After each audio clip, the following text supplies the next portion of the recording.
Panglima TNI Marsikal TNI Hadi Tjajjanto kembali memutasi sedikitnya 45 perwira tinggi atau Pati TNI, terdiri dari 18 Pati jajaran TNI Angkatan Darat, 23 Pati jajaran TNI Angkatan Laut, dan 4 Pati jajaran TNI Angkatan Udara. Kabid Penun Puspen TNI Kolonel Sustaibur Rahman di Jakarta Sabtu mengatakan mutasi dan promosi jabatan itu berdasarkan surat keputusan Panglima TNI pada 31 Januari 2020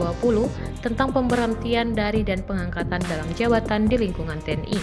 Sebanyak 18 Pati TNI AD yang dimutasi yaitu